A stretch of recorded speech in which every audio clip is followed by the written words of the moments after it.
Она искала Бога. И я была очень глубоко несчастным ребенком, вообще человеком, понимаете. И все равно у каждого человека, да, сидящего здесь, сейчас вот у нас как бы такого нет, да, но те люди, которые не познали Бога, не познали Иисуса Христа своим Господом и Спасителем, да, действительно, они несчастные, понимаете, вроде все есть, да, и деньги есть, и машины есть, и карьера, все есть.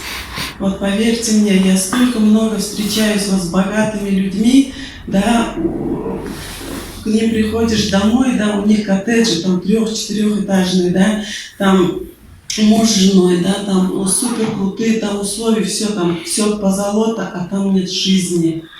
Они имеют все. А почему я с ними встречаюсь? Потому что я работаю в татарском драматическом театре, Татар Давлет драма театра, да, Шлим, и меня просто приходится с ними встречаться, вот с такими людьми. Они там, ну, бывают русские, бывают татары.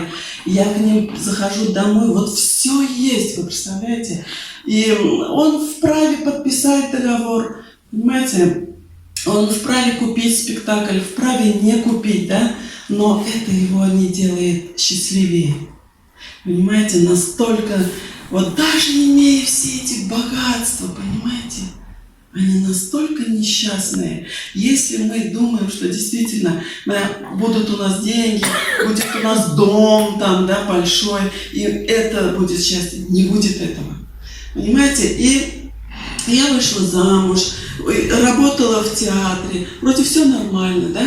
И считала себя верующей, понимаете? И даже такой, намаз не читала 5 раз в день, да? Но тем не менее, я молитвы знала, я знала, что когда я умру, я все равно приду к Аллаху и еще ему выговорю, да, кто там по справедливости поступал, кто не поступал, понимаете?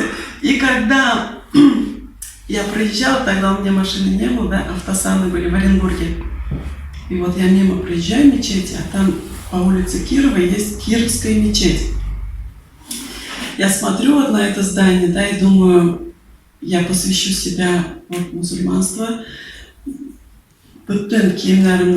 полностью вот, переоденусь в мусульманство, и я буду сидеть и служить там. Мысль такая. Сама еду в театр на работу. Мне было 23 года, сейчас мне 41. И вы знаете, когда утыркана киттем, машитны, да, и мысль такая приходит. То, что ты ищешь, это все в Библии, из Грязмада. Вот туда тебе надо. А в моем понимании это, и для нас, для татар же это как вот дәрі, да, вот дәрі, шукунасыз, там, шуканмысыз, да. И вот это всегда была вот граница, что это все это предательство, да, там, веры, мусульманство, о, дәрі таккамибу, и в черной одежде, там вот эти дедушки вот с такими, мы же так думаем, да, что русский Бог, он вот так, вот такие у него служители. И у меня в Библии вот мысль такая пришла. Мне казалось, он такая огромная Библия, опять же, вот с крестом, с золотыми там. Я ее никогда не видела, мне его никогда не показывали, но вот такое представление. И вы знаете, и буквально вот я уезжаю, потом все, где-то какое-то время там вот работала, и с сыном вместе мы поехали в деревню. У меня был отпуск летом. Ближе к августу это было. Вот, я приезжаю с Рудольфом, я ни о чем не подозреваю, все это мысли были, они ушли. В мечеть я не ходила, да, в Библию я не искала, все как бы на этом. Я приезжаю в деревню, а у меня там подруга на 5 лет старше Гарапа. И я бегом к ней, я приезжала и всегда бежала к ней, вот, родная душа, вот, тропщеляри, шибану, силя, вот.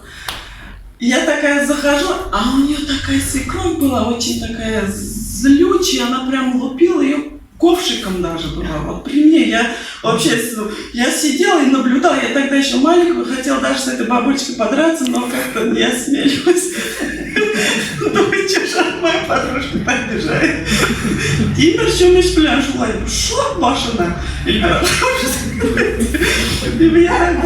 И вот я к ней прихожу домой, да? Ну, естественно, у нее же такое вот, ну, восприятие, да, вот свекровь там, змея, да, под колонной. Утром чай взяли, все, чай попили, да, и все, Дилсурапа встает и уходит такая, а она там вот так вот. Я настолько привыкла это видеть, вы представляете? И я раз на нее смотрю, я не могу узнать, у нее другие глаза. Она встала, чай попила, ушла, а я уже смотрю на нее, думаю, какие гримасы буду делать. Ничего не делает. Я не поняла, что вообще происходит. Юрапа, нельзя было до сена. Этнин. Я говорю, ну как? Этнин, да, что там, что? Нет. Я говорю, ну я же не уйду пока не знаю. А вечером, людям же спать надо тоже, да? Я говорю, я не выйду, ты давай скажи. Она знает, если я сказала, точно. Уф, Риста, си Худайга шанасана. Риста, ты веришь Аллаху? Я говорю, конечно верю, ты что, знаешь, я говорю, какие молитвы знаю, давай яс. Я говорю, нет, Риста, у Аллаха, оказывается, есть имя. Обещай, говорит, что ты никому не скажешь. Я там не скажу, точно и точно. Ты знаешь, говорит, что у Аллаха есть имя? Его, Акан, Иисус. Я такая, Рапа, ты что такие вещи говоришь? Разве так можно говорить? Ты же уже предала. Аллах предала всех татар предала. Как?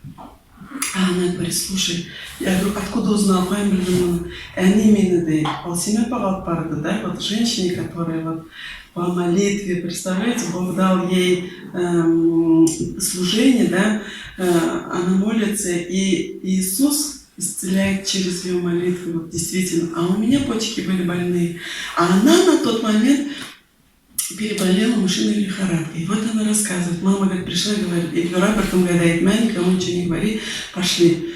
Мы, говорит, пришли туда, она за нее помолилась. Она, говорит, не крестилась, у нее крестов, говорит, ничего нету, помолилась, все. И я, говорит, почувствовала, насколько, говорит, у меня, оно, говорит, последствия плохие, вот эти вот мышиная лихорадка, да, там с почками что-то, ну, я не знаю просто, но она рассказывала.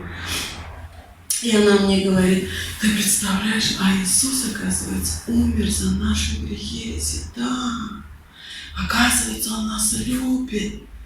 И вы представляете, и вот эти слова изменили мою жизнь.